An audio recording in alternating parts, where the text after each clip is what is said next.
here this morning. We've been waiting for months. We finally got our appointment time to come down to City of Refuge and tour. City of Refuge is very important to us. We got new board members that have been inducted, so it's an especially good time for them to be able to come and see the vision and action. 20 years ago in August, it'll be 20 years, I sent a real estate buddy. I said, go over to Bluff and find us a building. So Bluff, our neighborhood, 30314, highest crime rate per capita in the state of Georgia, highest homeless population, highest number of HIV positive cases, more men and women incarcerated for murders that come to the state. 60% of all the murders that occur in Metro Atlanta, 13 counties, 7 million population occur in the state. So that's where we need to be. So our real estate buddy came back. He said, I found 8 acres of land, 5 acres of the roof, an 8-foot fence with razor wire and an armed guard at the gate. Our dream has come true. Go see how much they want for that. And the owner wanted $1.6 million, and my counter offer was, we don't have any money.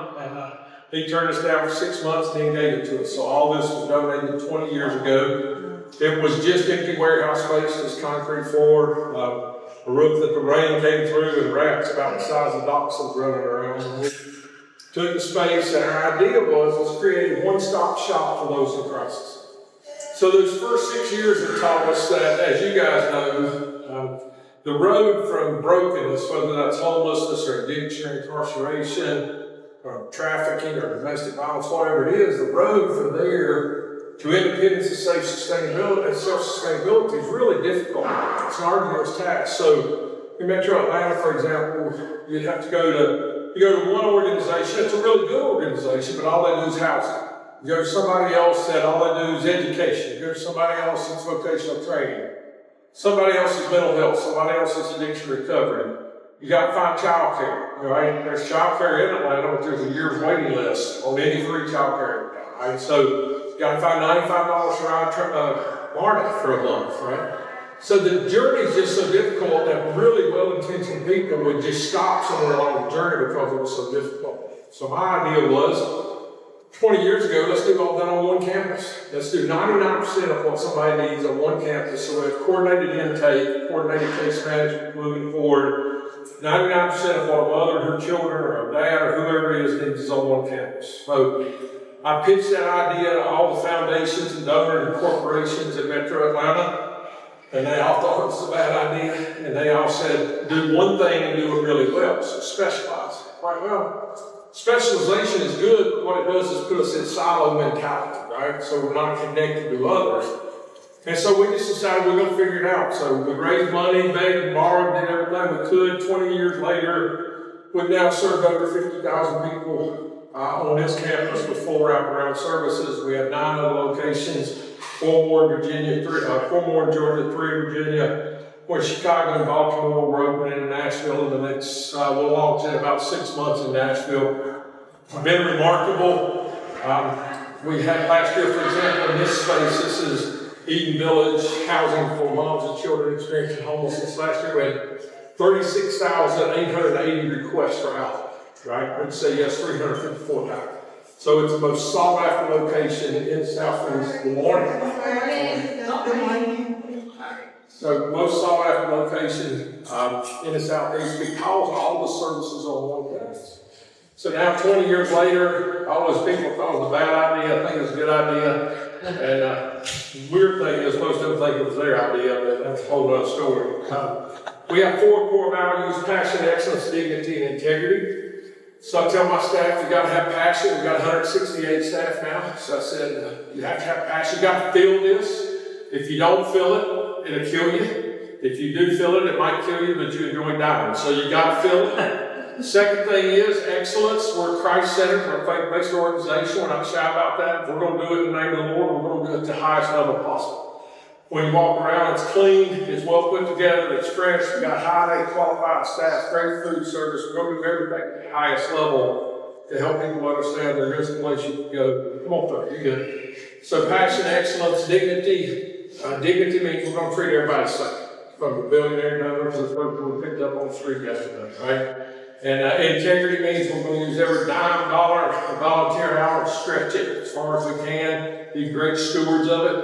You know, with the number of people that we serve. Our budget this year is about $20 million. We got a raise annually. So people say, well, it doesn't seem like enough money, it doesn't seem like you have enough staff for what you do. And I say, well, the staff thing is just a matter of perception, right? Perspective. If you ask my staff, you need more staff. If you ask me, my staff just needs to work harder. So it's just a matter how you look at it, right? So everything we do is based around those core values, and it represents itself as we go. So again, when we got here 20 years ago, one of the first spaces we built out was this space. When Katrina hit the Gulf Coast, Hurricane Katrina in 2005, we had not done much to the property. We'd only had a couple of years.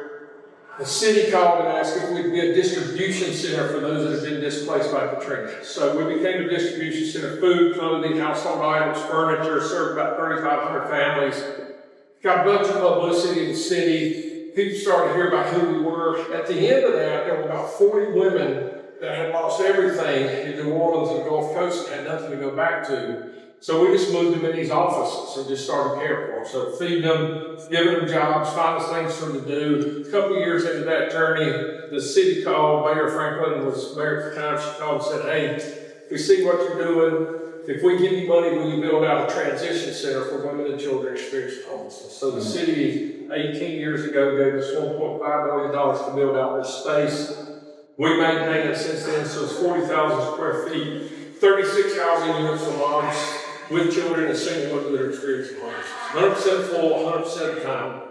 When they graduate, we're looking for 3 outcomes: that they live in safe and affordable housing with a livable wage income, and their children enrolled in at least an average performing school in the city. Over the last 10 years, if they stay with us at least 6 months, we've reached those 3 goals 93% of the time. It's pretty dramatic. 12 months later, 81% are still in the same stable environment. So it works, and a lot of that's because it's all connected, right? Everything: medical, mental health, dental, vision, parenting, financial literacy, vocational training, vocational placement, everything's all on campus. And our case managers stay with them when they graduate. So this is our child care center. So there's 2 infant nurseries down the hallway. These are the older kids' classrooms. The city school, city preschool. And so we provide free child care from 8 a.m. to 5 p.m. every day for all the moms who live on campus for children 6 weeks of age to 5 years of age. Faith, it's a Christ-centered environment. When they graduate, they can bring their children back for free child care if they live in close enough proximity. So even if we get them a great job and a place to live, child care is so expensive in Metro Atlanta, they still become poor again really quickly. So we provide that free child care. Phenomenal program.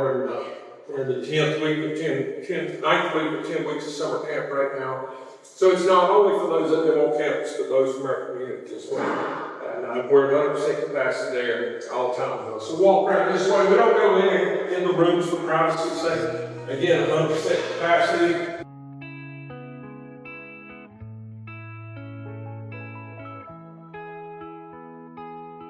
If a child's born into poverty, for them to have a chance to be middle class by middle age, you have to address 4 things: safe and affordable housing, quality educational opportunities, health and wellness, and a livable wage earning opportunity. And if you address all 4 of those, there's a 93% chance that individual is middle class by middle age. If you miss just one of the 4, there's an 87% chance they live in poverty their entire life. Right? Wow. In the city limits of Atlanta, if you're born into poverty, there's only a 4% chance that you never live in poverty. Only 4% chance, right?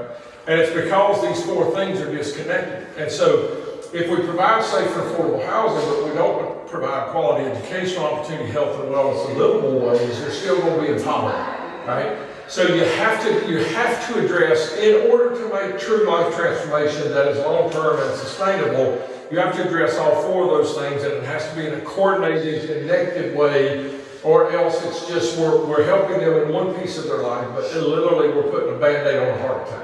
And so here at City of Refuge, we realized before we even read the study that just by inspiration of the Lord, we had put together programs that does that. And so not only do we have housing here on campus, but I'll point out some things when we get outside.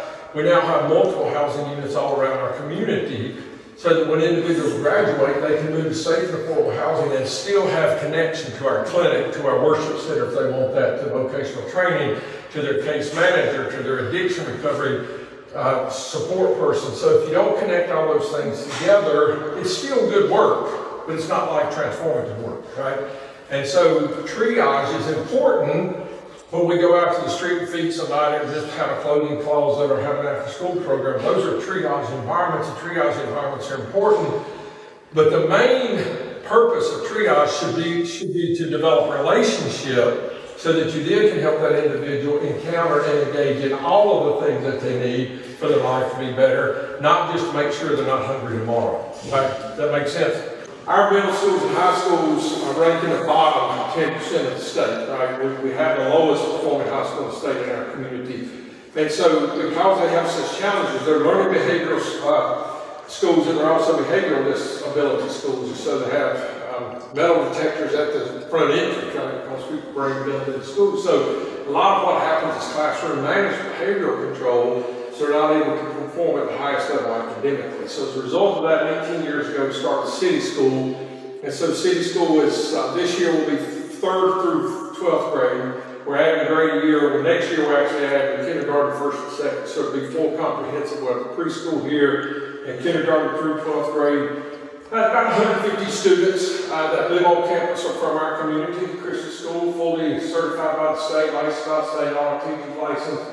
Had 18 graduating classes so far, 100% college acceptance out of all 18 classes. Phenomenal program, year-round program. So 9.5 months of school, 2.5 months of summer camp program.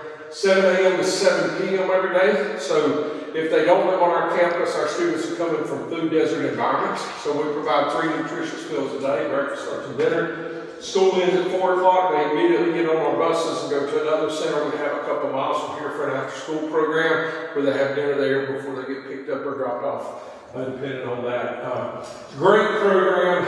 Chapel every week, Bible class every day, all the other academics. And it's a college prep and a VOTEC training, so the students get to pick which one of those tracks they want to take once they reach freshman and high school status. So the schools to your right, Bible classroom to your left. We got recreation on the left here as well. So Mercy Care was started out as a Catholic Church in 1886 by the Sisters of Mercy to provide medical, mental health, dental, vision care for the poor and homeless. And so we're one of 15 locations that Mercy Care has. So we built the clinic, we own the clinic, we built it according to their specs. So it's 10,000 square foot medical clinic, 6 medical exam rooms, dental, vision, mental health, OBGYN, pediatrics once a week. So basically everything you can get at your primary care physician, you can get here. 9 full-time medical staff, 750 patient visits a month in our clinic. Just fabulous partner, incredible partner on campus. Caring for those that live on campus and those in the community. And one of the biggest benefits of the clinic is it's not just restorative or recuperative, but it's also preventive. And so when families get here, often their children have never had their teeth cleaned or their eyes checked or their hearing checked. So we're able to do those preventive things and identify if they're any issues while they're young instead of just having to address them as they get older. The church is on our right here as we go down. I came down to close the church, and I pastored it for 23 years, and then 4 years ago almost, I handed it off to the folks from Go Church. They have a main campus south of the city of Sharpsburg. We're a satellite campus here, and so we have a campus pastor from there. Those who live on our campus are invited to attend. We don't force that. Nobody has to go to church. Nobody has to get spiritual help. It's up to them, but they're invited to attend the community as well. They're doing a community block party today outside. But it's really cool. The church is cool. It's raw. It's stripped down. 70% of the people who worship every Sunday live on campus are coming from broken environments. So homeless or domestic violence or sex trafficking or advanced with PTSD. So it's a real raw, emotional kind of environment. Over the years, people getting their life in order. We just got a couple of white buckets in the back they can drop offering in. So our offering buckets had loaded guns, heroin rigs, crack pipes, bags of weed, and tasers. So I tell other pastors, if you can't be arrested for the offering bucket, I'm not sure you're doing good work.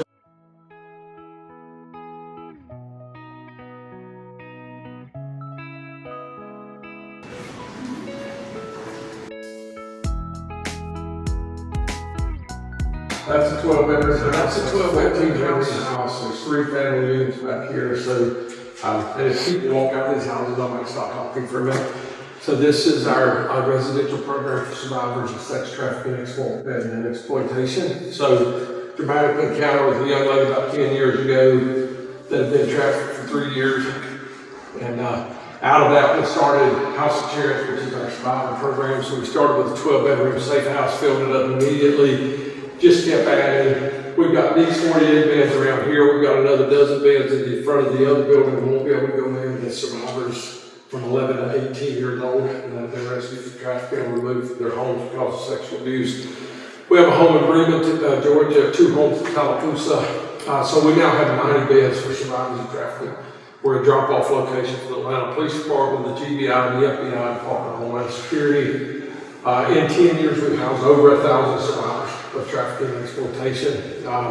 It is the darkest piece of what we do, and it's basic, in many ways, the darkest piece of what's going on in our world today. So sex trafficking now is the second fastest growing criminal enterprise in the world. $150 billion a year spent on trafficking, $99 billion of that on sex trafficking, $50 billion of that in the United States.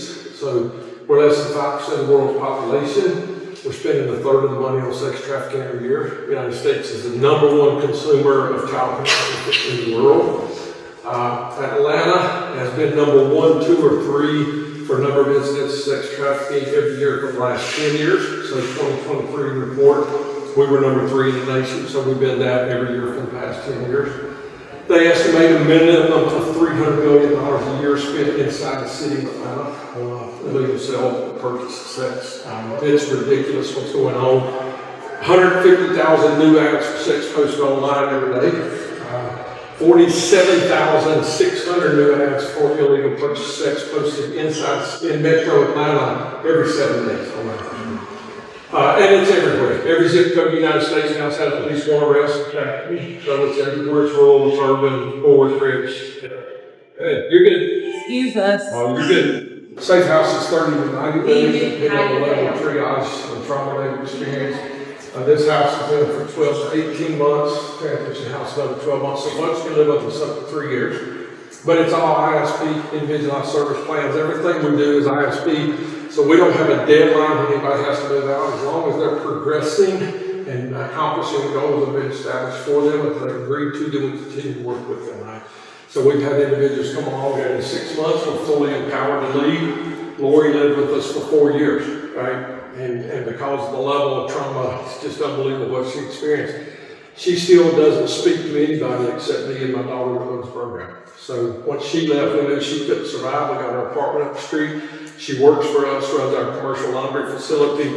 Saw the women in the front put their dirty laundry in a bag, zip it up, set it outside the laundry. Lori comes in at 8 o'clock in the morning, takes it all in, washes, folds, dries, puts it back out. Never speaks to anybody. Goes home at the end of the day, right?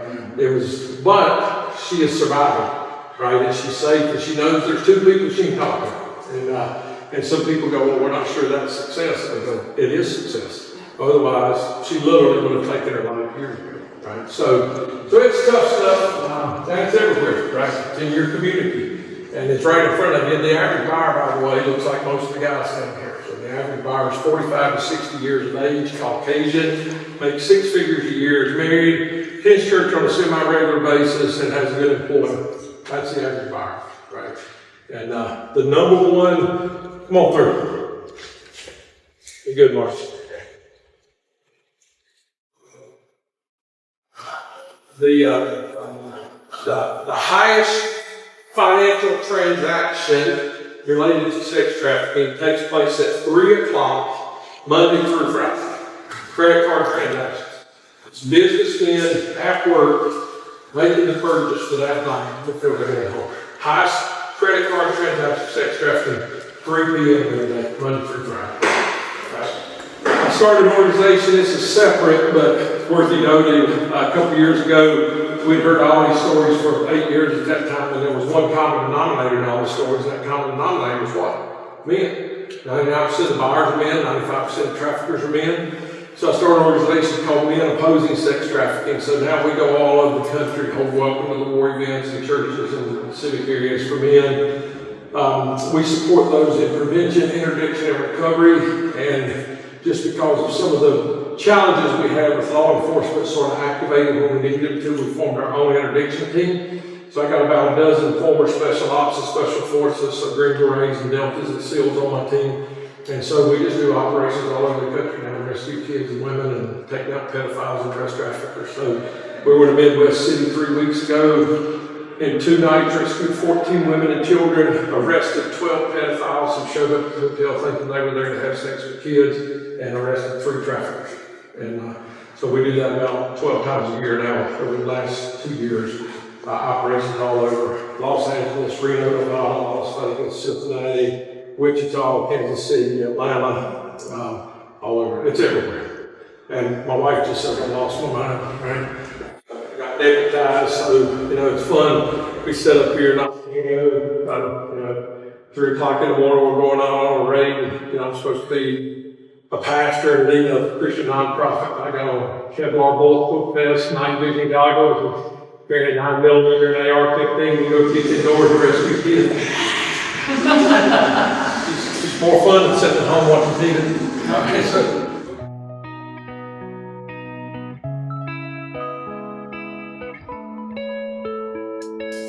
Our homeless mom comes in. A lot of times, the only thing they bring with them is what they have on. Especially if they've been trafficked, we pick them up, we rescue from the street, bring them out of one of the clubs. And so they get here, all they have is what they have on. They've been told what to wear and how to look, sometimes for years when they're being trafficked. So the manager of that group that's taking care of trafficking. So literally, you go online today and you order, if you're buying sex, you order Caucasian or African American or Asian or Hispanic, you order height, weight, you order if you want a dress or a skirt or shorts or pants, you order hair color, lipstick color, fingernail. You can order everything. And so these women have been told exactly how to look and what they have to look like for years. And so when they get here, we let them sleep as long as they need to. They're usually sleep deprived. In the shower, they have a meal. Then the case managers start decompression. And then Fabric is a women's clothing store, so y'all probably know Dana that owns that's on our board. And so Dana got over $1 million worth of new clothing donated. And so a stylist from Fabric actually then will come and meet with the ladies in this room, and they get to talk about the style they like, the colors they like, all that kind of stuff. And 48 hours after they get here, they get to pick out 6 new outfits, shoes, jewelry, accessories, and you just start to restore identity, right? And that dignity piece that we talk about. And listen, we're not saying this is the only way to do it, but with our folks, we don't give away used clothing. We're like, Sally didn't want this anymore, so you can have it. Or this is now out of style, so you can have it, right? We're like, we want dignity. You're valuable enough that you get something brand new no one's ever worn before, and you get to pick it out. You're not just getting what somebody else has discarded. So they come here, meet with the stylist, and pick out the things they want, and then they walk across the hallway. And Dan Michael runs our beauty salon, so they can go across the hallway, get their hair styled, colored, cut, all whatever they want over there. It's just the coolest thing. I mean, literally in 48 hours, you can just see the countenance on the women's face begin to change. They begin to believe in themselves. Sometimes we have to rein them in. Kim came to us and she had 8 hair colors in 8 weeks. I'm like, maybe you got to choose one, right? I mean, we're trying to get you a job. You can't show up a different hair color every interview. But it's just cool, again, just that dignity piece, and it's not that big a deal. It's a small space, and you got one person you connect with that has a lot of influence, and it changes lives. Right? Vocational training is a big part of what we do. I mean, you bring somebody out of addiction or homelessness, incarceration, but if they don't have a livable weight skill, they're going to revert back to bad behavior. So this is just one of the cool things on campus. About 9 years ago, I think now, I spoke to Genuine Parts and Napa, 500 of their national executives, and invited them to partner with us to build out an auto technician training program, and they did. So they helped build this space out for us. We're in class number 22 of auto technicians. They started a couple of weeks ago. We've graduated 21 classes of auto technicians, 100% employment placement out of all 21 classes. We've got dealerships and private shop owners all over Atlanta vying to employ our graduates. Auto technicians, one of those employment opportunities that there's more jobs available than there are people applying for them. And so when one of our guys graduates, they go to work. We've got Roswell Toyota now, their lead mechanic graduated in our class 4 years ago, making $125,000, as the lead mechanic there. He had been incarcerated, been homeless, he had every kind of issues you can think of. And 4 years later, he's a lead mechanic, making 6 figures, and life's great, married now. It's just a cool thing. So they go through this, it's power skills, it's life skills, soft skills, and technical skills. Obviously, it's a 16-week class. It's also a working shop, so it's a revenue producer for us. So all of our employees, the community, other nonprofits can bring their vehicles in to get serviced here, and we generate income from that. It's pretty amazing. I do this, like lead tours like this several times a week. And so we've had a lot of people you'd recognize their names come through, but I'll tell you 2 quick stories. So Steve Harvey, the comedian, came through, and he loved everything. Very gracious, engaging. We got in the shop, and Steve Harvey, he started crying, and he hugged me for an uncomfortably long period of time. Like, let me go. But Steve's crying, and he said, I used to be homeless and lived in my car. He said, now you're making sure people don't have to live in their car. It's just a cool thing. We also toured Kanye, and however crazy you think he is, multiply that by 12 or 15 and you might get there. He had no interest in anything until we got in the shop, and he pointed at that fan and he said, I need the phone number for that big ass fan because I want one of those in my garage at my house. And that's the only thing he cared about the whole time we went through campus. So pretty amazing. So about 6 years ago, a bunch of successful people in the city decided to revitalize the west side, the west end. So Dan Cathy owned Chick-fil-A, Arthur Blake, Mayor Reed at the time. And so they raised a couple $100 million to start addressing the west side. Well, when they started all that conversation, what I knew immediately was we're going to have investors and speculators come in and start buying up houses and land, right? You're going to revitalize the neighborhood, but you're going to gentrify it and displace 50 to 70% of the population. So we went out and raised $25 million and bought 51 pieces of property around us before the market elevated like it is today. So we bought those, excuse me, because we know that we got a lot of legacy residents, been here 20, 25, 30, 40 years that don't want to leave, right? Even if the neighborhood's better, even if the neighborhood's changing, they want to stay because it's their home. So we bought a bunch of pieces of property. We built those apartments across the street you may have saw when you came in. So that's 47 units of affordable housing. Nobody pays more than 60% of market rate or 30% of their monthly income. We bought 14 pieces of property that we're building single-family individual houses on Burbank. I'll show you a couple of them when we walk in. We just cut ribbon on 5 of them so that families can be first-time homeowners that want to stay in our community. Just approved the architectural plans this week. On the top of the hill here, we own property. We're building 2 8-bedroom homes, so 16 units for women coming out of incarceration or domestic violence or sex trafficking to be able to have their own individual living space. So the architectural plan sets it up as individual living space inside the house. So they have their own bedroom, living space, and bathroom, and then it's a common area shared for a kitchen. We renovated a hotel on the corner. When you go out of here, if you turn left, we renovated a hotel there, opened a year ago this May. That's 31 units for men coming out of incarceration or addiction.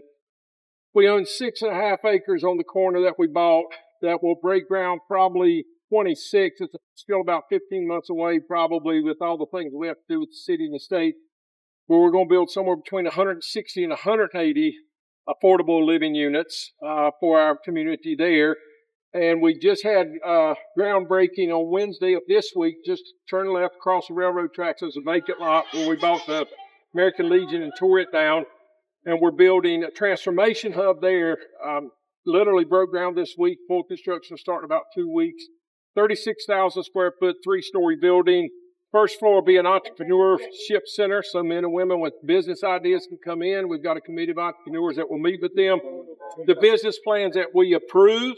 We're opening the first new credit union in Georgia in more than 30 years, so we'll be able to microfinance the startup cost, and then we'll be able to provide credit rebuild or credit establishment for those that live, work, or do business in our community. And then we're doing a fresh food market and a second clinic that will be specific for survivors of domestic violence and sex trafficking.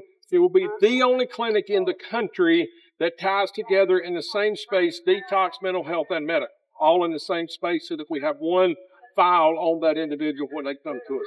And so that we'll start full construction about 2 weeks, $15 million project. Take about 15 months for that to be built out. So as we walk around this way, you can look through the fence and you'll see a couple of the houses that we just cut ribbon on. People will be moving in. We just got the COs on Friday, as a matter of fact. 2 right here and 1 straight across the street. So These are homes we built. The individuals that are buying them will buy them for $100,000 less than appraised value. We got a bank that's partnered with us. Are getting 2 points buy down on their interest rate, 0 down payment. So we're setting it up. Then they sign a 5-year agreement with us. And if they choose to sell the home in the first 5 years, we have the first right of refusal to buy it back at 10% over what they paid for it. So that way they can't just take it and flip it. We're going to keep it in the affordable pipeline. So there's 2 there, 3 there, and then there's 2 more down the street. So again, just got the COs on Friday, so people will be moving in the next week too. So Brick and Mortar is a high-end candle company. They have a storefront here in Atlanta, but they sell to about 175 retailers around the country. And so David that owns us, he really loves what we do, especially Survivor program. He said, I don't need much space to make the candles. So literally that space behind the black walls where they make all their candles, we give that to him at no cost. Then they use the space to manufacture their candles, to package it and ship them, and they employ women that live in our house in our Survivor program. So women living in the Survivor program actually get an employment opportunity while they're on campus, and then most of them go to work for them in their shop or their distribution center when they graduate the program. All the candles have a QR code on it, and so individuals who buy them can actually hit the QR code and make a donation to our Survivor program on campus. So it helps generate revenue that way as well. And it keeps us into the building smelling good. So just for visual, this is the west side, what's called west side. It has 16,000 acres. City Refuge sits dead in the center, which we think is really cool. Folks coming from all directions to City Refuge. So down here you have the colleges, the universities, and some really cool stuff. And then the rest of this is all poverty environment. This Chick-fil-A is the only Chick-fil-A that was intentionally built in a poverty neighborhood. And so Chick-fil-A is our largest corporate sponsor. The family's great friends of ours. So they built this in a poverty neighborhood to employ students maybe that didn't finish high school or have issues. Men and women coming out of incarceration. So Quincy Springs is the owner-operator. He's on our board of directors. So he has the distinction of being the only Chick-fil-A in a poverty neighborhood in the United States. He also has the distinction of being the most robbed Chick-fil-A in America. So it works out. This is also, I don't, but if you do follow politics, my wife told me this is the Chick-fil-A that Trump was in a month ago, 6 weeks ago, when he came to town and had all the people come up and brag on him and clap. And you know how politics works. All the people in the restaurant except for Quincy were plants that they brought in and paid to be there. So those aren't really community people saying thanks for being here. Those are people who are traveling with them. And that's on both sides. Chef Walter Scheib was in the White House 15 years, worked for a bunch of different presidents, and he died in a hiking accident in Taos, New Mexico. And so the White House called me and said, we would like to have a memorial service for Walter at your place because he loved us and did all kind of events for us. And I'm like, well, maybe, I don't know. City of Refuge stays out of that space because we want to minister to everybody, right? Donors from everywhere, volunteers from everywhere, people we serve from everywhere. So we just don't get in that space. We all have our individual beliefs. And so what they said to me, they said, well, the former First Lady will come and give the eulogy. And I said, well, which former First Lady? And they said, well, Hillary Clinton. I said, no, we're good. And they're like, no, seriously. And I go, no, I'm good. And so I went home and told Rhonda. Rhonda goes, well, who turns down the former president's wife? I go, I do. And so we turned her down. And so the last election, I got a call from the White House in September, before the election was in November, and they said, hey, because of COVID, the USDA has bought $1 billion worth of food from farmers. We got 25 semi-loads that we'd like to bring to your campus, and you can give away to anybody you want to, your neighbors, your people in your community, other nonprofits. I go, that'd be wonderful. They said, well, there's one caveat. I go, what's that? They said, well, the highest office in the land would like to come and be a part of that. And I go, you want to explain that a little more? They said, well, the president, Trump, wants to come. And I said, no, we're good. And they said, no, seriously. And I go, no, seriously. And they go, well, we're not going to give you the food. And I said, well, that's fine. So I went home and told Rhonda. She goes, who turns down the president? I go, I do. So anyway, we turned down the president's wife and we turned down the president because we're not going to get into a box, right? That somebody goes, oh, you're this or you're that. We're here to fulfill the scripture. We're here to care for the last lost. Come on. Right? And so we just can't get in those spaces. Yes, we have personal opinions, and yes, when we have worship service, we may talk about some of those kind of things. But in general, that's not our job. Our job is to love, to feed, to clothe, to empower, to train, to go to work, teach how to be a better parent. Right? So pretty interesting, though, when you get to a certain point, everybody wants to attach themselves to you. And I'm like, where were you 20 years ago? Right? A lot of people like to help you put on shingles. Not many people like to help you dig footer. Again, as I mentioned, folks coming out of crisis, if you don't get them an employment opportunity with a livable wage, they're going to crash and burn. So the latest report done in the city of Atlanta says that as a single adult, just to survive, you need to make a minimum of $19.05, right? So that's just minimum livable wage in order to survive. Pay rent, food, transportation, basic things in life.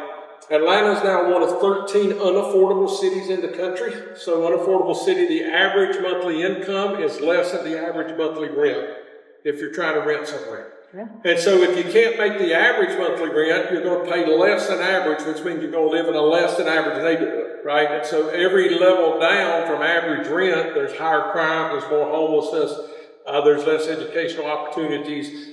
And so what we want to do is make sure everybody has the opportunity to live at a livable wage or above. So we train and try to get everybody that graduate our program a minimum of a $20 an hour job.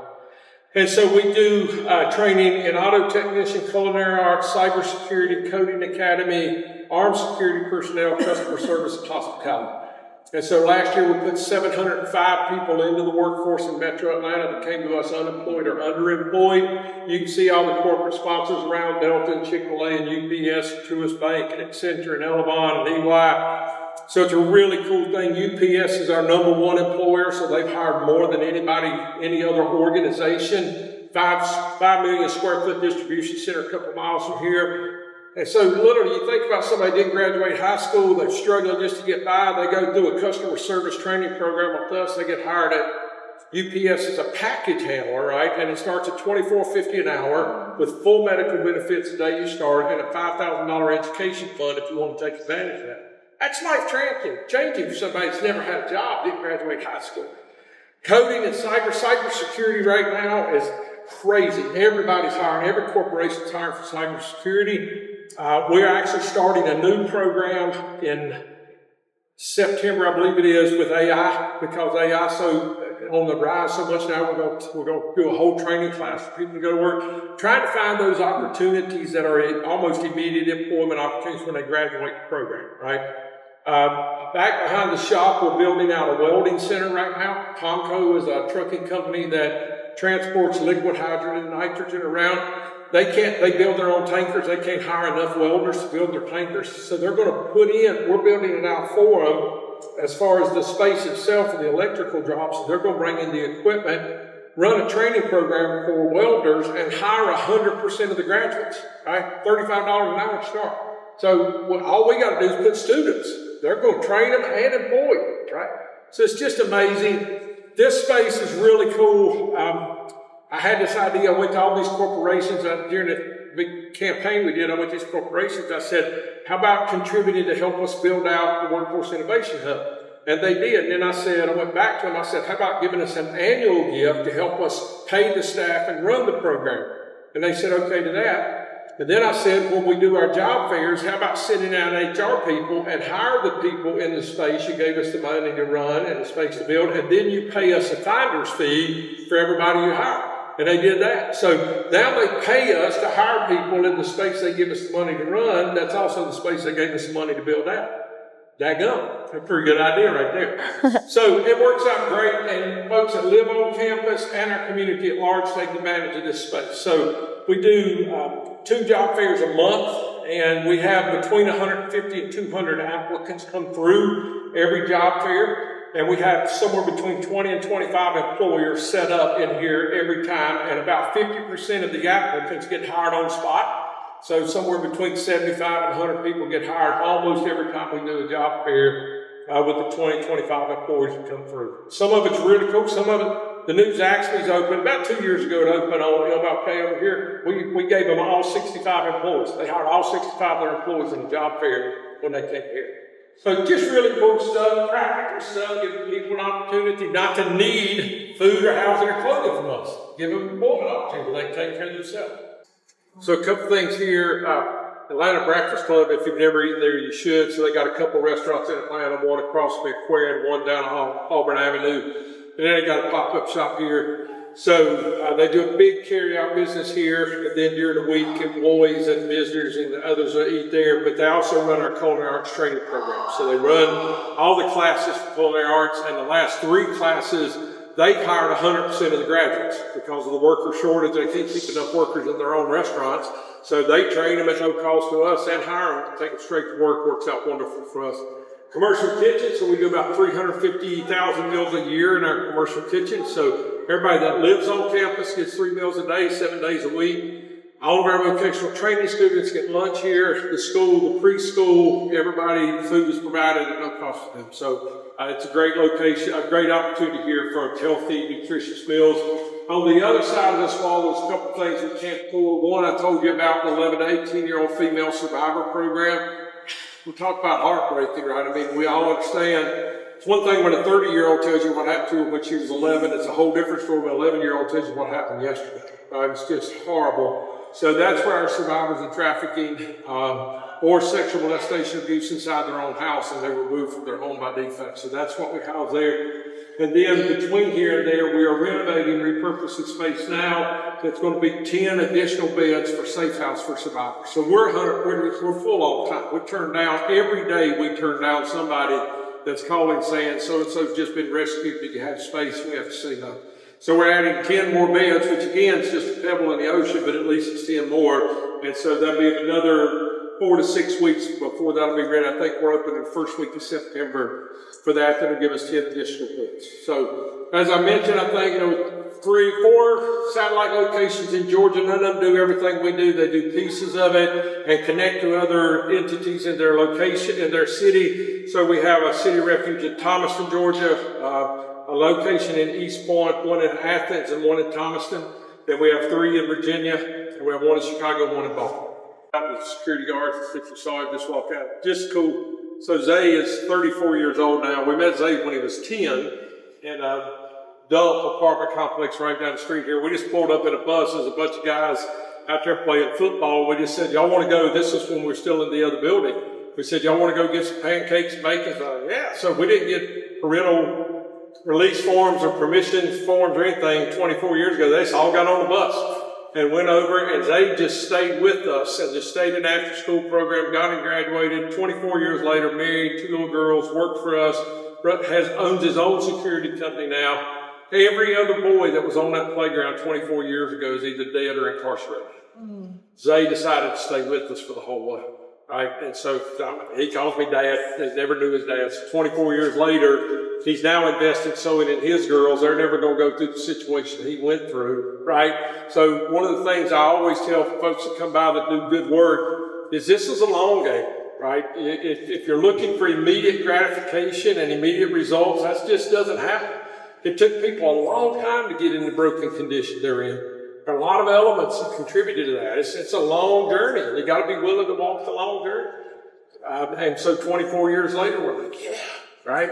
And there's some I've known for 24 years that still haven't worked for it, right? I mean, there are guys in the streets right now I met when we came down 27 years ago that are still homeless crack addicts. And we still feed them every Wednesday and every Sunday just to keep relationship because we believe at some point in time they're going to go, can I go with you? Right? So it's the long game and it's hard work. It's heartbreaking. It's all the things that you think that people try to detract you from doing it. But at the end of the day, that's not the focus. The focus is on the ones that it does work for. Right? And so if you're big on the ROI, you should probably go home and not come back. Right? Because there's way more investment than there is what you can count as return. It feels like you give way more emotionally, spiritually, mentally, financially, but that's just not how we measure it. We measure it. People ask me, how do you do this day after day, year after year, when the return on investment is not necessarily what it would be if you're looking like in a corporate kind of environment? I go, it's not about that. It's about obedience. This is what I was called to do. So as long as I do what I'm called to do with passion, excellence, dignity, and integrity every day, then I just go lay down and go to sleep. Come on. And the cool thing is, along the way, God just gives us gravy on our biscuit. You know, we just get success, but it's not about that. It's about just doing what He's asked us to do on a daily basis. The reason we brought you here is we believe wholeheartedly that we need this kind of an approach in our community for the people in our community to recover. I mean, we watch, you've read, like I have, there are so many places that are helping, but it doesn't get it across the finish line. This program has, year after year after year, helped people become self-sufficient, healthy, and contributing in this neighborhood. So we want to learn from them. We want their help to guide us. So the funny thing is that most of you know was the first time we sat down across the table from each other, what I didn't realize was that our food, hope, and transformation that came along years after their light, hope, and transformation, and we knew in an instant God had preordained the meeting that we had and the journey that we've been on, and we're just drawing it closer and closer and closer. So it's an honor for you all to be with us today to see where we're going, because it's always so much more exciting. You can tell your kids you're going to Disney World or Disneyland, but if they've never been there, there's no picture in their head. And you can describe it to them. You can tell them all about the mouse and the ears and the princesses, and unless they've been there, they don't get it. But once you see it, you can't unsee it in a good way. So don't forget what you see here today, because you will see it again, and it will change your life.